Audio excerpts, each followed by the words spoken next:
ऐसी और भी दिलचस्प और हॉरर स्टोरी सुनने के लिए मेरे चैनल को सब्सक्राइब करें और बेल आइकन दबाना मत भूलिएगा।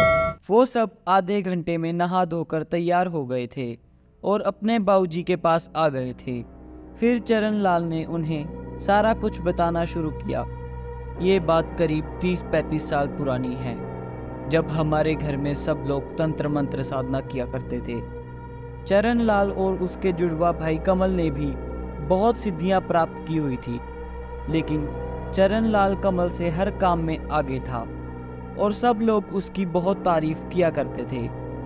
इस बात से कमल बहुत चिढ़ता था और चरण लाल से आगे निकलने के प्रयास करता रहता था।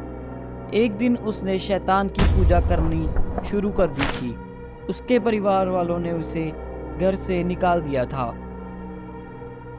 और उसे एक अलग जगह पर रहने के लिए एक हवेली भी दे दी थी। इस बात पर कमल को बहुत गुस्सा आ रहा था और वो इसका दोषी भी चरण लाल को ही मानता था। एक रात अमावस की रात को उसने शैतान की साधना की। उस साधना के आखिर में उसे किसी की बलि देनी थी और वो इंसान की बलि देनी थी। इससे शैतान उसे जो वो चाहता वो देने वाला था। उसने बलि के लिए एक इंसान को भी पकड़ लिया था, लेकिन चरण लाल को ये बात पता चल गई थी, तो उसने चलती पूजा में से ही उस आदमी को कमल के पास से छुड़ा लिया था। अब कमल के पास बलि के लिए इंसान नहीं था, इसलिए उसने चरण को श्राप देते हुए कहा कि तुम्हारे खानदान में जब भी किसी को दूसरा बच्चा होगा, चाहे वो लड़का हो या लड़की, मैं उसे अपने साथ ले जाऊंगा। इतना कहकर उसने शैतान को अपनी ही बलि दे दी।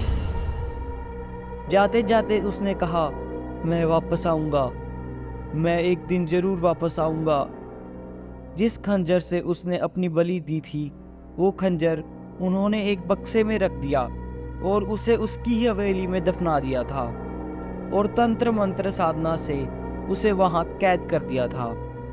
चरण लाल ने आगे बताते हुए कहा, जहां आज तुम लोगों की कंपनी है, वो कमल की ही हवेली की ज़मीन है, जो बंटवारे के समय मेरे पास आ गई थी। इसलिए मैंने तुम्हें हमेशा उस कमरे से दूर रहने के लिए कहा था।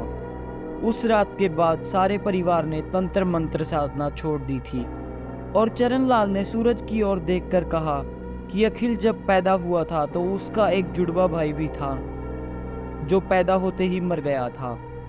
इसलिए अखिल तुम्हारा दूसरा बेटा होने के कारण अब वो श्राप फिर से सक्रिय हो गया है। सूरज ने पूछा, तो अब इसका क्या उपाय है बाबूजी? तो चरण लाल ने कहा, अब हमारे कुल देवता की हमें साधना करनी होगी और कमल के शरीर को निकालकर जलाना होगा। फिर उसकी रूह को ये यकीन दिलाना होगा कि अखिल तुम लोगों का इकलौता बेटा है और शैतान को हराने के लिए हवन करना होगा। हवन सिर्फ हमारे कुल देवता के मंदिर में बैठने वाले महाराज ही करते हैं, इसलिए मैंने उन्हें भी बुला लिया है। हमें आज रात ही पूजा करनी होगी। कुछ ही समय में रात होने वाली थी और मंदिर वाले महाराज भी आ गए थे। वो सब कंपनी में जाने के लिए निकल गए थे और कुछ ही वक्त में उनकी कंपनी में पहुंच गए थे और महाराज ने पूजा की तैयारी करना शुरू कर दी थी। सबसे पहले उन्होंने झोले में से एक मूर्ति निकाली और उसे उस कमरे के पास रख दिया था। फिर उन्होंने लाल रंग से एक घेरा बना दिया था, जिससे वो शैतान को बांध के रख सकें, और एक दिया भी जला दिया था। इधर अखिल का घाव काला पड़ने लगा था और उससे वो आवाज़ फिर से आने लगी थी। जैसे ही अखिल ने वो आवाज़ फिर से सुनी तो वो अपने दादाजी की ओर देखने लगा, लेकिन उसके दादाजी उसे नहीं बुला रहे थे। उसने कहा, दादाजी, मुझे फिर से आपकी आवाज़ आ रही है। ये चोट पे भी दर्द हो रहा है। उसके दादाजी ने जब उसकी चोट देखी तो वो हैरान हो गए थे। शैतान उसकी चोट के जरिए धीरे धीरे उसके शरीर पे वश करने की कोशिश कर रहा था। चरण लाल ने सूरज और कृतिका को कहा, इसके हाथ पे जो चोट है उसके कारण कमल इसके साथ जुड़ गया है हमें इस घाव को काटना होगा। जैसे ही कृतिका ने ये सुना तो उसके पैरों के नीचे से तो ज़मीन ही खिसक गई और वो कहने लगी, नहीं नहीं नहीं बाबूजी, ऐसा मत कीजिए। इससे पीछा छुड़ाने का कोई और रास्ता भी तो हो सकता है ना बाबूजी।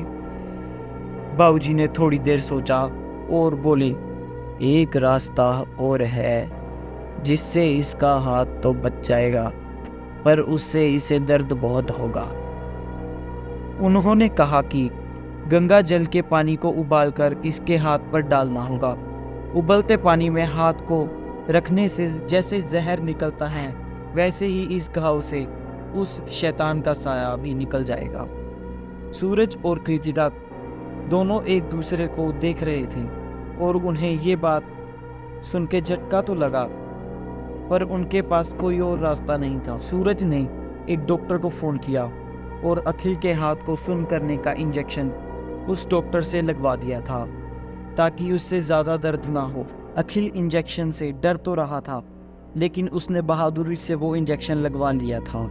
और इतने में कृतिका भी गंगा जल का पानी उबाल कर ले आई थी। उधर से कमरे से जोरदार आवाज़ हुई। साधना में बैठे हुए महाराज अचानक हवा में उड़ने लगे थे और जो शैतान की मूर्ति कमरे में रखी हुई थी वो भी अचानक बोलने लगी थी। उस मूर्ति से हंसने की आवाज़ आने लगी, लेकिन महाराज ने अपनी आंखें अभी तक नहीं खोली थी। वो मंत्र पढ़ते पढ़ते हवा में उड़ते जा रहे थे। अखिल के दादाजी भी वही मंत्र बोल रहे थे जो महाराज बोल रहे थे। सारी कंपनी मंत्रों की वजह से गूंज उठी थी। चरणलाल ने वो उबलता हुआ पानी अखिल की चोट पर धीरे धीरे डालना शुरू कर दिया था और मंत्र भी पढ़ रहे थे। जैसे ही उन्होंने अखिल पर वो पानी डालना शुरू किया तो उसकी चमड़ी थोड़ी थोड़ी लाल होनी शुरू हो गई थी और अखिल को भी कुछ कुछ महसूस हो रहा था। और चरणलाल को वो आवाज़ आने लगी, चरण, कैसे दादा हो तुम जो अपने ही पोते को जला देना चाहते हो? सूरज और कृतिका को भी वो आवाज़ आ रही थी, रे कैसे माँ बाप हो तुम, अपने बेटे के हाथ को ही जला देना चाहते हो? ये बुढ़ा तो पागल हो गया है, लेकिन तुम तो कुछ समझो, तुम तो सोचो। चरणलाल पर इन सब बातों का कोई असर नहीं हो रहा था। सूरज ने भी अपने आप को संभाला हुआ था, लेकिन कृतिका को ये सब देखकर कुछ अजीब महसूस हो रहा था।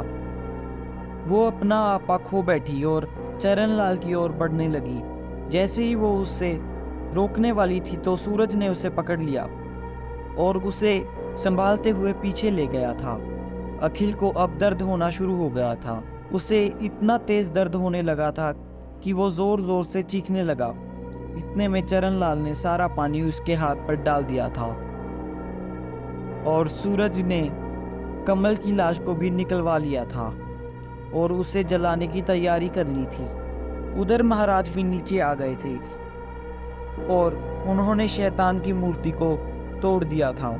और इधर चरणलाल ने अखिल के घाव पर एक जड़ी बूटी लगाकर उस पे एक कपड़ा बांध दिया था और पुजारी जी ने चरणलाल से कमल की लाश को आग लगाने के लिए कह दिया था।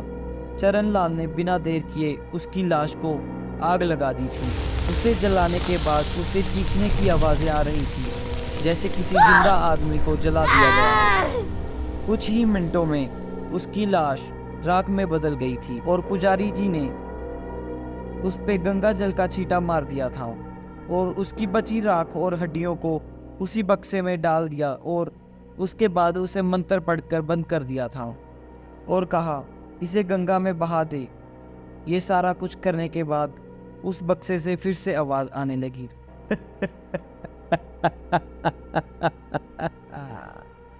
मैं फिर से वापस आऊँगा, मैं कहीं नहीं गया, मैं वापस आऊँगा।